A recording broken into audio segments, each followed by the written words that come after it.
오늘 많은 분들이 예배를 드리면서 내가 받고 나 자신의 어떤 생각이 충족이 되어지는 것, 여기에만 초점을 맞춰요.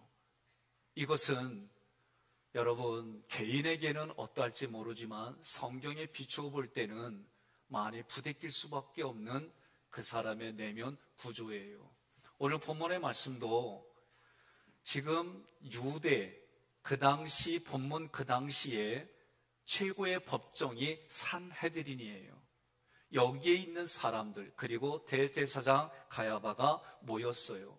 모여서 예수님을 붙잡고 신문하고 사형 판결을 하는 이 모든 것들이 한마디로 말하면 불법입니다. 또 그 불법인 상태 속에서 하나님의 의도대로 예수님은 지난 시간에 말씀드렸던 것처럼 구약에 하나님이 선지자를 통해 예언했던 대로 예수님이 자기 자신을 쳐서 복종하는 것, 어떻게 죽기까지 복종하는 하나님의 관점이 있고, 또 한 가지는 이 땅을 여러분과 제가 살아가는데 삶의 환경이 다 달라요. 하나님이 하신 말씀을 근거로 이때 내가 하나님의 자녀로 하나님의 사람으로 내가 이 직분을 가진 대로 어떻게 해야 될까? 성경을 근거로 이렇게 하는 것이 맞지. 근데 그 길은 다 내게 유익만 되지 않아요. 실제적으로 아픔도 있습니다. 눈물 흘리는 일도 있습니다. 때로는 조롱당합니다. 때로는 모욕을 겪습니다. 그럼에도 불구하고 예수님처럼 자기를 부인하고 그 길을 걸어갈 때 하나님은 기뻐하시고, 그리고 그 인생으로 끝나게 하는 게 아니라 하나님이 그 행한 대로 갚아주세요. 이게 여러분과 제가 오늘 말씀을 통해서도 하나님의 관점 그리고 사람들의 관점 두 가지의 길을 잘 보시고, 여러분의 환경이 다 다르지만 하나님을 사랑하는 마음으로, 하나님을 기뻐하는 마음으로, 하나님을 어르신으로 대접하는 마음으로 여러분들이 결단하고 살아가시면 생각지 않은 감사가, 기쁨이, 그리고 여러분의 삶에 유익이 있음을 믿으시기를 바랍니다. 57절에 예수를 잡은 자들이 그를 끌고 대제사장 가야바에게로 가니 거기 서기관과 장로들이 모여있더라. 지금 모여있는 곳은 대제사장 가야바의 집이에요. 밤에 재판을 하는 것은 그 당시 율법으로 보면 불법입니다. 공회 장소가 아니라 가야바의 집에서 해요. 더군다나 6월절에는 재판할 수가 없는데도 이 일을 진행합니다. 한마디로 다 불법입니다. 그럼에도 불구하고 이들은 죄가 없으신 예수님을 죄인으로 만들어 죽이려고 하는 거예요. 58절, 자, 같이 읽기 전에 질문 한번 할게요. 여기 가면 내가 죽는 자리요, 갈 거요, 안 갈 거요? 그렇죠, 안 가요. 일반 백성들은 안 가요. 그런데 그 자리로 가는 자들이 누군 줄 아십니까? 군인들이에요. 소방관들이고 경찰관이고. 생각이 달라요. 9.11 테러 때에도 사람들은 살려달라고 나올 때에 그들의 얼굴 하나하나를 보며 그 죽음의 자리로 들어갔던 이들이 누구냐? 소방관들이었어요. 그리고 장렬하게 사람 살리다가 죽었어요. 순교했어요. 오늘 우리는 죽음의 자리, 사망이 왕노릇하는 곳에 거기에 죽어가는 생명을 살리려고 하는 사람들이 누구냐? 그리스도인들이에요. 다시 한번 묻겠습니다. 그 죽음의 자리에 생명 살리려고 갈 거요, 갈 거요? 감사합니다. 어거지라도 시켜서 가게 하는 게 내 역할이에요. 58절에 함께 있습니다. 베드로가 멀찍이 예수를 따라 대제사장의 집들에까지 가서 그 결말을 보려고 안에 들어가 하인들과 함께 앉아 있더라. 이런 관점으로 여러분이 어거지로라도 가겠습니다 한 관점으로 지금 베드로가 갔느냐? 전혀 달라요. 그런 관점도 있어요. 그런데 멀찍이 예수를 따라, 이 따라 아콜로데오라는 단어는 합성어예요. 켈류도스 이 두 단어가 합해진 거예요. 아는, 연합을 나타내는 거예요. 그리고 켈류도스는 길이에요. 이 가는 길에 마음의 생각과 감정이 하나가 되고 손잡고 손과 발이 하나가 됐다. 그렇게 돼서 예수님을 따라가는데 얼마나 멋있어요. 근데 그 앞에 단어가 이게 있어요. 멀찍이. 이 멀찍이는 분리됐다는 얘기입니다. 같은 방향을 가는 게 아니에요. 다른 길을 간 거예요. 마치 우리가 모세오경에서 번제단에 피를 흘린 그 불을 가져와야 되는데 다른 불을 가져온 나답과 아비후의 모습이 오늘 베드로의 모습이에요. 베드로가요, 어떤 사람이에요? 간절하게 예수님께 충성하겠다고 다짐한 사람이고 실제로 보여줬어요. 예? 이 사람은요, 마태복음 16장 16절에 주는 그리스도의 살아계신 하나님의 아들입니다. 성령의 은혜로 이렇게 고백했고요. 다른 사람이 다 버려도 나는 절대로 버리지 않겠습니다. 그렇게 고백했고요. 예수님을 잡으러 온 큰 무리들 앞에서 칼을 뽑아가지고 대제사장의 종 말고의 길을 잘랐던 사람이에요. 그러니 베드로가 그렇게까지 했던 확신이 있었어요. 주가 그리스도예요. 그러면 그리스도가 이 땅에 오시면 어떻게 해요? 세상은 끝이에요. 그 끝에 선과 의가 성취돼요. 다시 말하면 악한 자들이 망하는 거예요. 이런 사고를 가졌어요. 그래서 예수를 그리스도로 믿었고 따랐어요. 그런데 지금 어떤 상황이에요? 불법의 상황이에요. 불법이 판을 치고 불의한 판결이 판을 치는 거예요. 그런 그리스도가 그리스도이니까 이거를 다 뒤집고 엎어서 바른 결단을 해줄 거다라는 기대를 가지고 그 결말을 보려고 따라온 거예요. 여러분 어떤 생각이십니까? 저도 역사 드라마 되게 좋아해요. 그래서 뭘 보느냐? 강개토대왕, 장수왕 이런 건 재밌어요. 조선 몇백 년 침입당한 거, 임진왜란, 남한산성에서 고충당, 나 이런 거 보기 싫어요, 진짜. 역사의 교훈 때문에 가지고는 있지만 그 현장을 보는 거는 녹록지 않아요. 남한산성이란 영화도 나왔잖아요. 죽을 때까지 싸워야 된다. 저는 이게 사람이고 충신이고 그렇게 생각했어요. 그러나 지금은 우리가 어떻게 해서든지 간에 살아야 됩니다. 비굴해도 살아야 됩니다. 그런 사람은 사람도 아니요 인간이지. 이랬어요. 그런데 어느 날부턴가 강경파만 이 역사를 끌어간 게 아니에요. 그건 너무 위험해요. 오히려 비굴해도, 정말 비굴해도 살아야 미래가 있고 이 나라의 민족이 살 길이다라고 한 이곳이 제가 대학교 들어가서 그때부터 조금씩 보이기 시작했어요.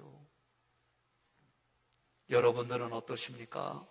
오늘 여러분 베드로가 본문에 나오는 모습에 동의한다면 그 길은 한마디로 말하면 잘못된 길이에요. 바른 길은 뭡니까? 자기를 부인하고 십자가를 지고 예수님과 통행하며 제자의 길을 걸어가는 거예요. 오늘 여러분들 미가엘 찬양단도 은혜로웠고 인기 있는 남자들이 모인 게 인천 기동 남성 합창단이에요. 거기에 우리 교인들이 인원수가 많아요. 그분들이 참 열심히 해요. 그래서 여러분들이 은혜 받았습니다. 뭐 또 다음에 와서 해줄 텐데 그러고 안 가잖아요. 그럼 오늘 이분들이 한 거는 공연에 끝나는 거예요. 그런데 나갈 때 한마디라도 기도로 도울게요.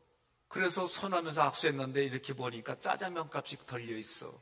그러면 그게 은혜예요. 진리로 반응한 거예요. 그 목소리를 위해서, 그 현장을 위해서 내가 기도로 함께 할게요. 이게 은혜의 진리로 반응하는 모습이에요. 많은 분들이 은혜는 추구하고 은혜를 얘기를 하며 자기는 어떤 결단을 안 하고 희생과 헌신을 안 하려고 그래요. 이게 성경이 말하는 어린아이의 모습이에요. 그리스도의 믿음의 분량에까지 성장하고 성숙하는 걸 하지 않는 거. 이건 지적인 걸 얘기를 하는 게 아니에요. 내 손과 발로, 얼굴로, 말로 나타나지 않는 이상 그게 뭐가 어쨌다고요? 의미가 없는 거예요. 성경에는 심지어 내가 주여 주여 주님의 이름으로 이런 능력 행했지 않습니까? 그때 예수가 하는 말이에요. 나는 너를 모른다.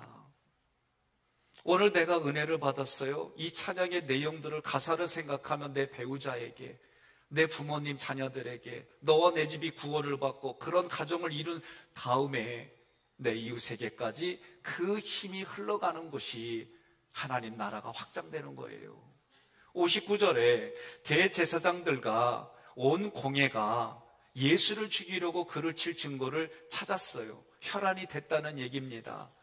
60절에 거짓 증인이 많이 왔어요. 얻지 못했어요. 후에 두 사람이 왔어요. 후에 두 사람이 왔다는 얘기는 우리가 구약의 말씀을 먼저 기억해야 돼요. 신명기 17장 6절에 죽일 자를 두 사람이나 세 사람의 증언으로 죽일 것이요 한 사람의 증언으로는 죽이지 말 것이며, 두 사람이 왔다는 얘기는 예수를 죽이려고 거짓 증인 두 사람을 세웠다 그 얘기요. 61절 함께 봉독합니다. 이르되 말이 내가 하나님의 성전을 헐고 사흘 동안에 지을 수 있다 하더라 하니. 아멘. 두 증인이 설명하는 거예요. 이 사람의 말이 하나님의 성전을 헐고 사흘 동안에 지은다. 이 사람은요, 우리가 말할 때요, 예수님한테 야, 이 자식이 말이야, 이렇게 얘기를 하는 거예요. 무례하고 경멸적인 언어를 쓰는 거예요. 두 사람은 예수님의 말씀을 왜곡했어요. 여러분, 문장에 주어만 바꿔도, 동사만 바꿔도 결과가 달라요. 군대 가면 훈련할 때 사격 훈련을 해요. 0점을 잡는다 그래요.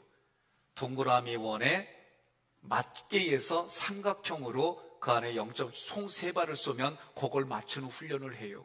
그런데 조금만 달라지면 거리가 멀어질수록 완전히 빗나가요. 우리 신앙생활도 마찬가지예요. 우리는 본질적으로 죄인이에요. 타락했어요.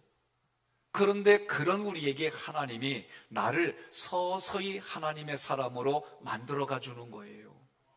그래서 이 두 사람이 후토스라고 한 거는 예수님에게 무례하게 대우한 거예요. 여러분, 요한복음 2장 19절에 예수께서 대답하여 이르시되 너희가 이 성전을 헐라 내가 사흘 동안에 일으키리라. 지금 예수님은 유대인들을 가리켜서 성전을 허는 자다라고 말했어요. 두 증인은 지금 왜곡했어요. 문장을. 예수님의 문장을 왜곡해서 너희가 성전을 헐라고 그랬는데 예수님을 성전 파괴자로 만들었어요.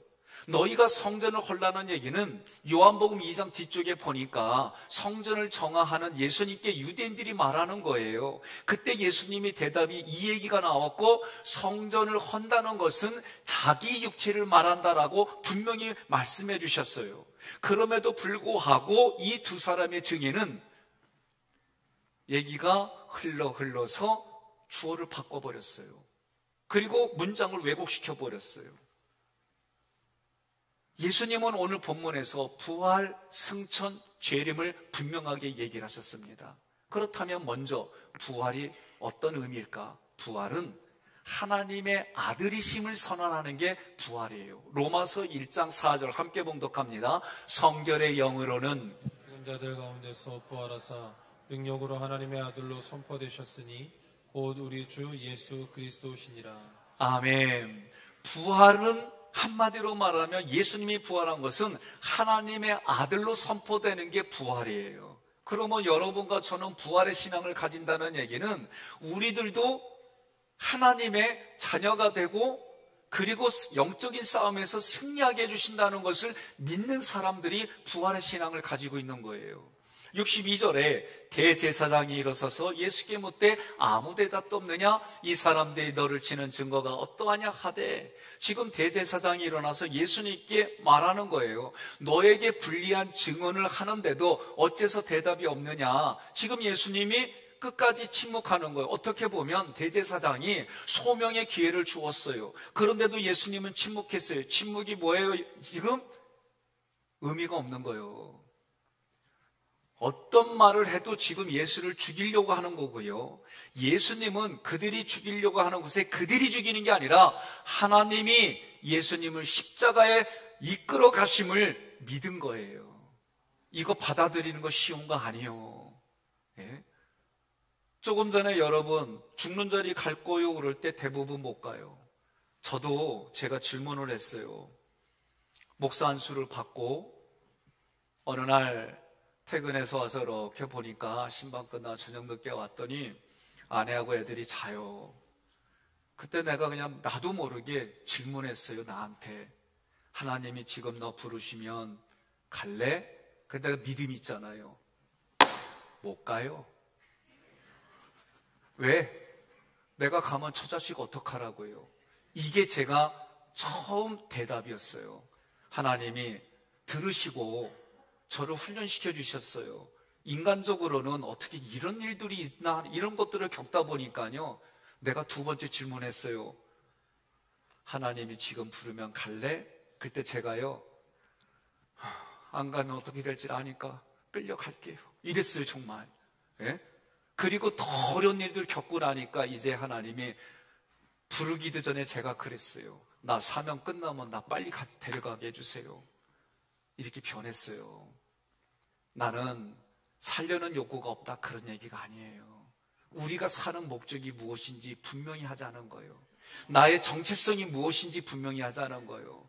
여러분들이 왜 학위교에 있는지 분명히 하자는 거예요. 여러분들이 왜 직분을 받았는지 분명히 하자는 거예요.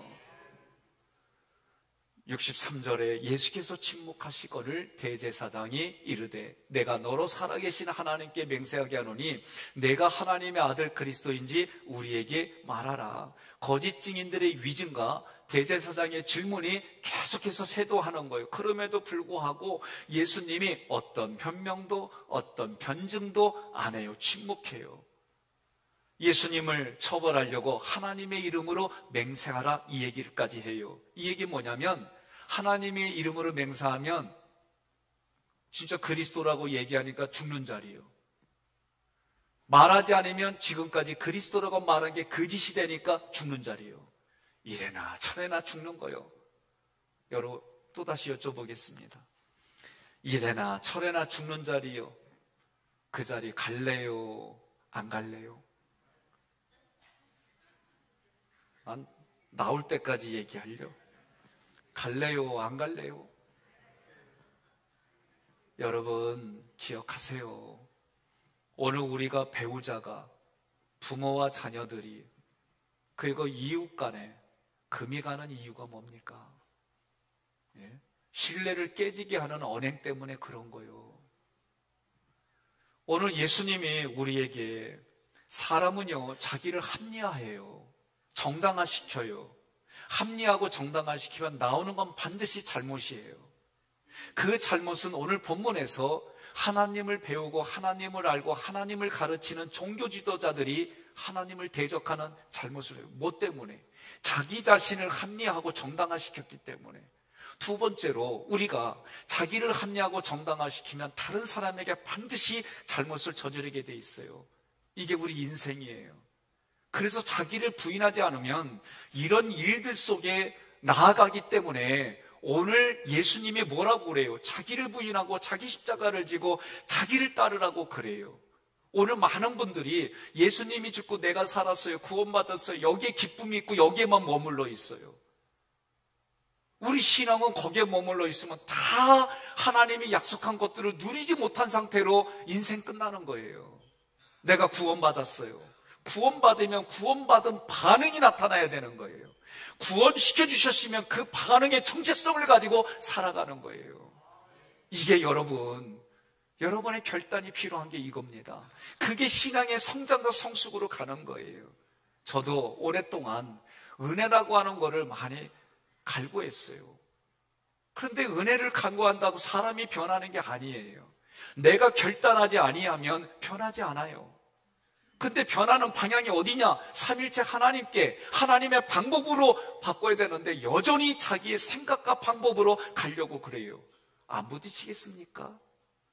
안 부탁드리겠습니까?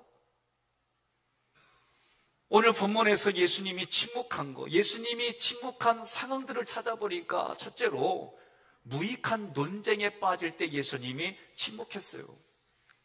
두 번째로는 신앙인을 대적하려고 말하는 곳에서 침묵하셨어요. 신앙인을 핍박하고 신앙인들이 전하는 복음을 거절하는 곳에서 침묵하셨어요. 거길 떠나라고 하셨어요. 오히려 64절에 예수께서 이르시되 내가 말하였느니라. 그러나 내가 너에게 이르노니 이후에 인자가 권능의 우편에 앉아 있는 것과 하늘 구름을 타고 오는 것을 너희가 보리라 하시니 아멘. 예수님이 뭐라고 그러냐면 네가 그리스도이냐? 증명해봐라. 그럴 때에 네가 말했잖아. 그러나 우의접속사예요. 그러나 이후부터 말씀하는 게 중요하다는 거예요. 내가 너에게 말하는데 중요한 얘기야. 그게 뭐냐? 본인이 하나님의 권능의 우편에 앉아 있는 것과 그 하나님이신 예수님이 다시 너희들 앞에 내려오겠다라고 말씀한 거예요. 그러니 이 말씀이 이 사람들에게는 앞부분에서 이미 그 전에 십자가 부활을 얘기를 하고 승천과 재림을 얘기를 하니까 대제사장들과 공회의 회원들이 뭐라고 그래요? 얻을 거 얻었다 이거지요. 승천은 뭘까요, 여러분? 승천은 한마디로 존귀함이에요. 하나님 보좌 우편이 존귀한 자리예요.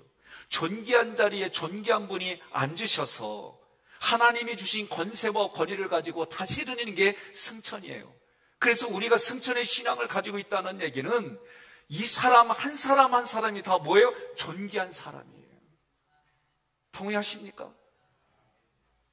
빌립보서 2장 9절로 11절 함께 봉독합니다. 이러므로 하나님이 그를 지극히 높여 모든 이름 위에 뛰어난 이름을 주사 하늘에 있는 자들과 땅에 있는 자들과 땅 아래에 있는 자들로 모든 무릎을 예수의 이름에 꿇게 하시고 모든 입으로 예수 그리스도를 주라 시인하여 하나님 아버지께 영광을 돌리게 하셨느니라. 아멘. 예수님의 이 모습은요, 죽기까지 순종했어요. 하나님 앞에. 그럼 예수님도 죽으셨으면 우리도 죽어야 되는 거예요. 내가 죽고 예수님이 살아나는 거예요. 제가 우리 가정을 신병교육대처럼 운영했어요. 신병교육대를 운영했으니 여러분, 좋은 말로는 뼈대 있는 집안의 신앙인으로 가르쳤지만 그 마음은 초토화된 걸 보지 못했어요. 이 마음을 어루만져 주기를 지금 15년 이상을 해왔어요. 이제는 농담도 얘기를 하고 그래도 때로는 부대껴요. 왜? 저도 살아온 세월 동안 내가 가지고 있는 가치 기준이 있기 때문에 어제까지는 마음이 넉넉하게 풀어졌다가도 오늘 아침에 바뀌는 게 내 마음이에요.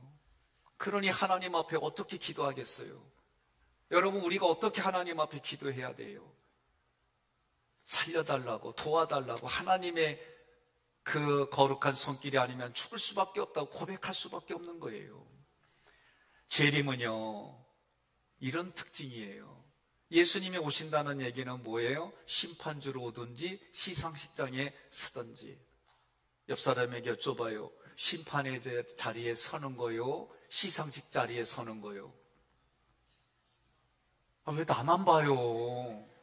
옆에 분에게 물어봐요. 예? 그러면 이렇게 말할게요. 여러분, 기대와 희망이 심판의 자리에 서고 싶어요? 상급받는 자리에 서고 싶어요? 그럼 내가 하고 싶은 말이 있어요. 상 받을 짓 합시다. 동의하십니까? 있을 때 잘하는 거예요. 순간에 이루어지는 일은 내가 미처 준비가 안 돼요. 제가 2년 전에 사고가 크게 났어요. 겉으로 멀쩡하니까 여러분들은 모르시죠. 아내하고 사고가 크게 났어요.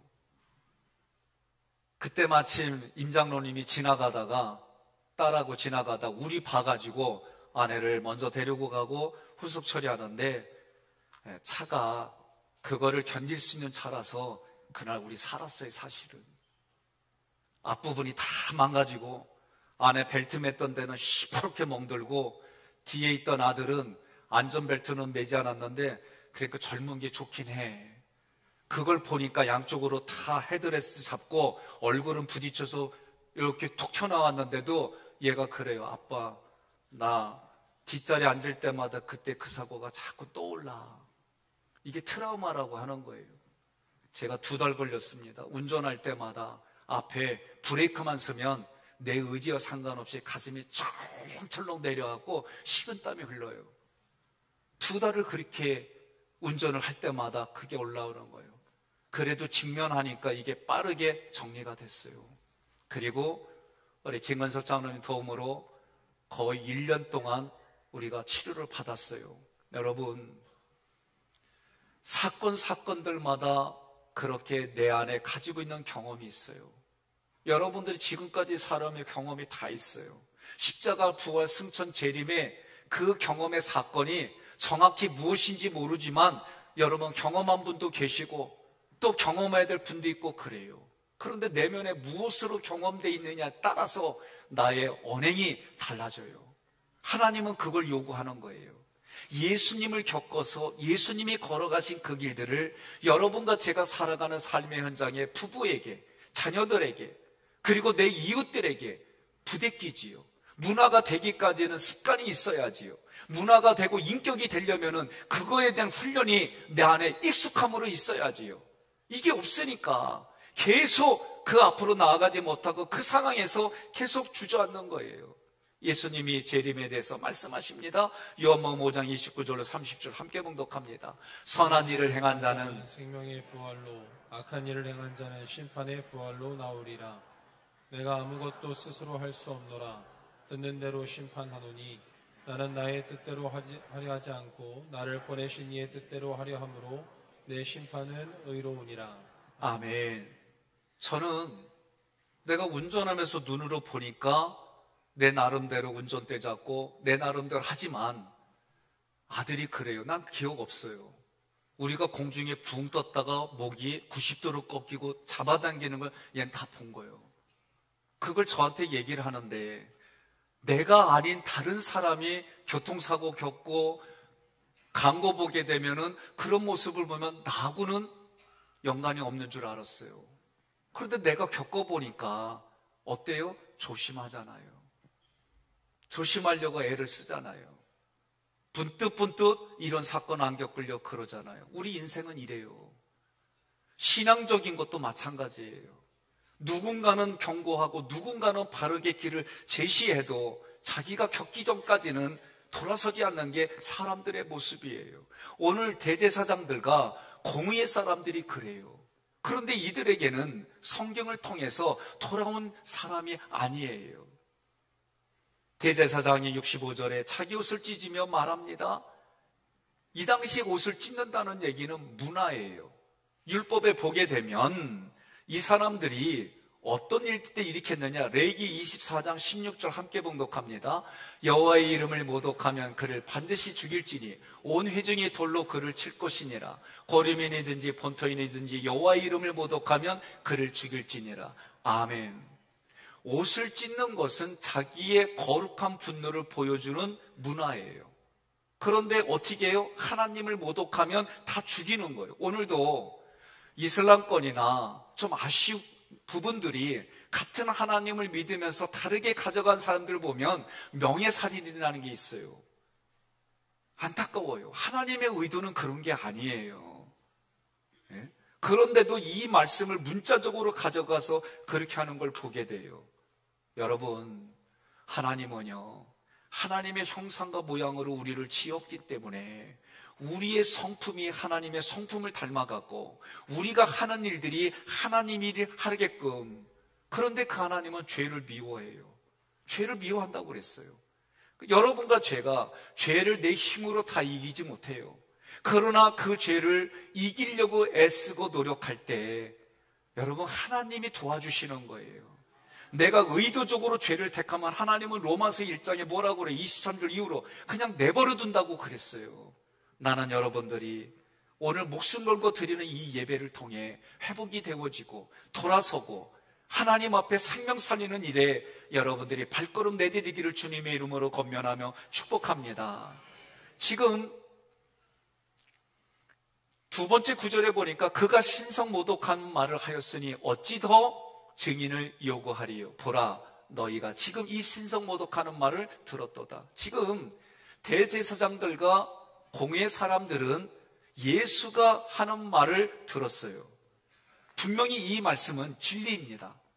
그런데도 불구하고 이 진리가 이들에게는 신성모독죄가 되는 내용이에요. 그 내용이 뭡니까? 진실과 거짓은 우리 주변에 무수히 일어나요. 사람의 잣대로 만든 이 진실과 거짓은 역사의 흐름에 그리고 후대에 해석할 때마다 변했어요. 오늘 우리나라의 법정에서도 변한 사건들이 지금 계속 일어나고 있어요. 사회법만 그래요. 신앙 안에서도 마찬가지입니다. 가정 안에서도 마찬가지입니다. 애들이 지금까지 TV 보고 부모가 오는가 띵동띵동하고 뭔가 소리 나니까 얼른 끄고 공부하는 척해요. 아, 여러분들 가정은 안 그랬구나. 응? 그러고 나서 TV 봤니? 그럼 안 봤대. 그러다가 TV 뒷면 만지면 따끈따끈하지요? 예? 조작이 일어나요. 정치로부터 이 성경에 나오는 다양한 곳에 보면 조작이 있었어요. 예수 그리스도가 이 땅에 오셨습니다. 예수님이 그리스도로 이 땅에 오신 이유가 뭡니까? 하나님이 이 세상을 사랑하사 하나님의 아들이신 예수님이 나의 죄, 우리의 죄를 해결하려고 육신의 몸을 입고 이 땅에 오셨습니다. 오셔서 십자가에 못 박혀 달려 죽으셨어요. 피를 쏟고 물을 쏟았습니다. 왜? 사망이 왕노릇하는 이 세상의 한복판에서 하나님의 능력으로 다시 살아나는 부활을 우리에게 선물로 주셨어요. 이 부활이 하나님의 아들임을 선포하는 거예요. 그 예수님이 부활하시고 많은 사람들이 보는 가운데에 하나님 보좌 그 하늘로 구름 타고 올라가셨어요. 예수님이 이 사람들에게는 미래에 있을 일이지만 우리에게는 과거에 일어난 일들입니다. 그 예수님이 다시 구름 타고 이 땅에 심판주로 오십니다. 여러분 생각은 어떠하십니까? 여러분들의 생각을 물을 때에 마태복음 16장 16절에 베드로처럼 주는 그리스도시요 살아계신 하나님의 아들입니다. 요한일서 5장 4절로 5절 함께 봉독합니다. 무릇 그로부터 난 자마다 세상을 이기느니라. 세상을 이기는 승리는 이것이니 우리의 믿음이니라. 예수께서 하나님의 아들이심을 믿는 자가 아니면 세상을 이기는 자가 누구랴. 아멘. 하나님이 우리에게 믿음을 주셨어요. 믿음을 주신 이유가 세상을 이기라고 믿음을 주셨어요. 믿음의 내용을 보니까 십자가, 부활, 승천, 재림이 있어요. 그래서 요한일서에서는 하나님의 아들, 부활하신 예수님을 믿어야만 세상의 왕노릇하는 사망을 이길 수 있다라고 얘기를 해주신 거예요. 66절에 너희 생각은 어떠하냐? 이르되 그는 사형에 해당하니라. 여러분과 저는 너희 생각은 어떠느냐? 예수가 나에게 그리스도입니다. 그리스도로 오셔서 십자가, 부활, 승천, 재림하신 그 예수님을 믿습니다. 우리가 믿는 믿음이 뭐냐? 하나님이 하신 것을 믿는 거예요. 하나님이 하신 것이 예수를 이 땅에 보내주셔서 예수님의 십자가, 부활, 승천, 재림을 믿는 것이 오늘 우리의 대답인 줄 믿습니다. 66절에서 그 대제사장들과 사내들인 공의의 사람들은 예수를 죽여야 한다고 그랬어요. 67절 함께 봉독합니다. 이에 예수의 얼굴에 침 뱉으며 주먹으로 치고 어떤 사람은 손바닥으로 때리며. 여러분, 이게 사람의 모습이에요. 내 마음의 생각과 감정으로 결단하면 죄인이니까 이렇게 해도 돼, 함부로 해요. 왜 그래요? 오늘날 때로는 죄인의 인격을 너무 과하게 보호해주고 피해자의 인격은 보호하지 않는 그런 언밸런스도 보지만 죄인이라고 함부로 하는 것도 아니에요. 이 사람들은 지금 예수를 사형에 해당하는 중죄인으로 보니까 얼굴에 침 뱉었어요. 주먹으로 쳤어요. 손바닥으로 때렸어요.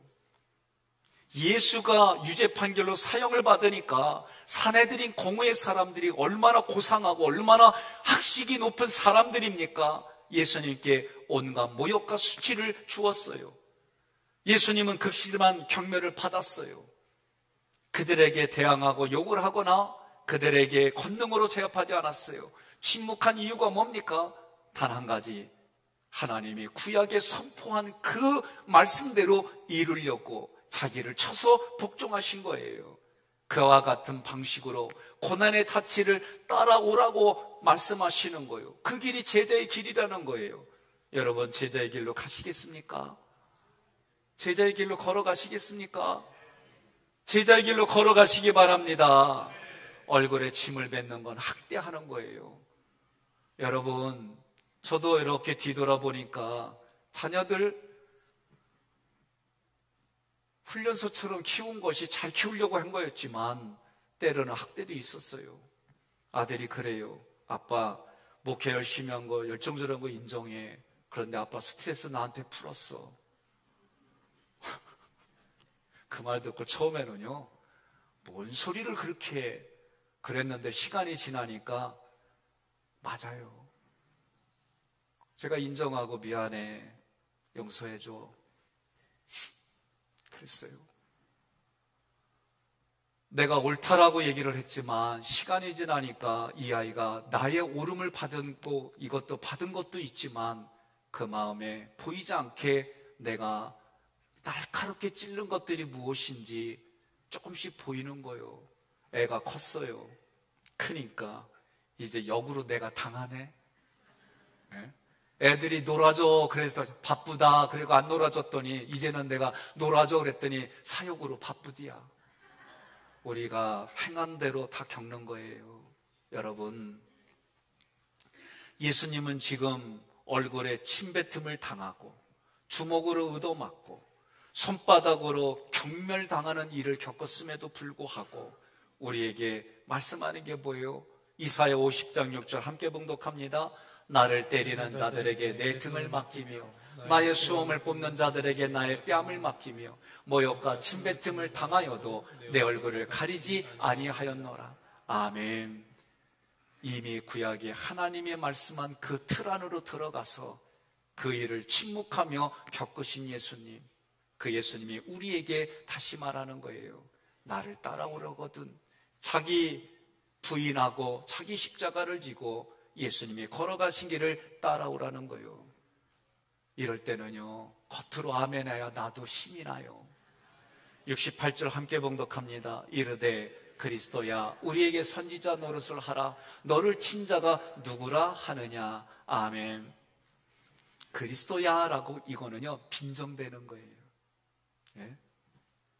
참 빈정되는 거 듣다 보면 속이 우라통 터지기도 하고 속이 아프기도 하고 그러지요. 예수님을 조롱하는 거예요. 점을 치는 것처럼 네가 선지자 노릇 좀 해봐. 예? 뒤통수 때리고 짜디기 때리고 이런 일을 하면서 누가 쳤는지 맞춰봐. 네가 선지자라며 선지자 노릇 좀 해봐. 오늘 우리가 그런 말을 들을 수 있어요. 너희가 왕같은 제사장이라며 니네가 선지자라며 성경에 나와 있는 대로 그러면서 이들과 똑같이 하는 일들이 있어요. 그러면서 뭐라고 그래요? 제가 참 우리 얘기만 해서 오늘 나 집에 가서 참 그러겠다. 제가 아버지 학교를 갔어요. 아버지 학교 경험하신 분들은 뭔지 알잖아요. 갔다 오고 이런 거 하고 또 제가 내적 치유 공부도 하고 인지 치유 공부도 하고 이러다가 하는 얘기가 있어요. 아빠는 내적 치유 강사라며 인지 치유 강사라며 아버지 학교 갔다 왔는데 이 모양이냐고. 예? 똑같아요. 웃으면서 얘기도 해서 나도 화가 나서 너도 아버지 돼봐 이놈아. 너도 거기 갔다 와봐 이놈아. 막 이렇게 얘기도 웃으면서 했지만 우리는 그런 모습으로 얘기를 너무 많이 해요. 예? 목사는, 장로는, 권사는, 집사는 이래야 돼. 그게 잘못됐다는 게 아니에요. 자기는 하지 않으면서 그 얘기를 하고 자기는 할 의도도 없으면서 마음대로 하고 무례하게 행동하면서 상대방에게는 요구를 해요. 그러지 맙시다. 내가 먼저 그 길을 걸어가고 고민하고 거기에 조금이라도 몸부림치며 땀을 흘리고 삶으로 보여줍시다. 지금을 살아가는 우리들에게도 예수님은 똑같은 말씀을 하는 거예요. 선지자가 누굽니까? 선지자는 하나님의 말씀이 들려진 대로 메시아를 증거하고 그 증언을 위해서 생명을 다 거는 거예요. 오늘 여러분과 저는 이 예배에 생명을 건 거예요. 이 예배의 생명을 걸어서 지금 고초를 당하시는 예수님이 나를 위해 십자가 지시고 나를 위해 부활하시고 나를 위해 승천하시고 나를 위해 재림하시는 그 예수님을 기대하며 우리는 신앙생활하는 줄 믿습니다. 예수님께 선지자 노릇을 하라고 아주 경멸적으로 말했던 그 말이 오늘 우리에게도 똑같이 들려줄 수가 있습니다. 그래도 여러분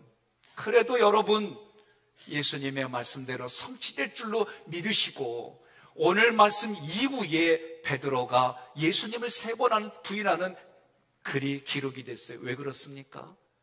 예수가 하신 말씀은 그대로 이루어진다라고 하는 걸 얘기하면서 예수가 하나님의 아들입니다. 부활하신 예수님입니다. 그렇게 얘기를 하는 거예요. 신문하는 장소에 있던 사람들은 자기의 가치가 있어요. 자기의 신념이 있어요. 자기 의가 있어요. 자기 사랑이 있어요. 그래서 자기의 생각으로 사건마다 그리스도는 이래야 돼. 이런 허상을 만들어낸 거예요. 그 허상의 그리스도가 자기에게 결말을 가져다 줄 줄로 믿고 베드로는 그 죽음의 자리까지 끝까지 따라간 거예요. 옆에 누가 있었는 줄 아십니까? 베드로의 옆에 누가 있었는 줄 아십니까? 옆에 사람에게 조심스럽게 얘기해요. 나도 있었어. 그러세요. 자기 자신이 보이지 않는다면 신앙생활 헛된 거예요. 돌아서기를 바랍니다. 같이 회개합시다. 우리가 같이 우리 공동체가 서로가 서로에게 마디가 되고 힘줄이 돼서 하나님의 몸을 이루어가고 한 식구 공동체로 남은 인생 살아갑시다. 그래서 내가 죽고 이제는 예수님이 사는 삶을 살아갑시다. 은혜를 부어주셨으니 그 은혜에 맞는 진리의 삶을 택하고 결단하고 살아갑시다. 진리로 걸어가기로 결단해도 녹록지 않아요. 베드로처럼 칼을 들고 그 방패를 섰어도 또 다른 길로 걸어갈 수밖에 없는 것이 우리 인생이에요. 나 주장하지 말고 예수님이 말씀하신 그 주장으로 성령이 도와주셔야 주는 그리스도시요 살아계신 하나님의 아들입니다 말할 수가 있고, 성령이 충만해야 끝까지 그 자리를 지키며 하나님의 나라 확장하는 일에 우리가 쓰임받는 줄 믿으시기를 바랍니다. 연약한 나 붙들어 주시고 연약한 나 충만하게 해주셔서 재림하시는 예수님 그날까지 마지막까지 변함없이 그 자리를, 신앙의 자리를 지켜나갑시다.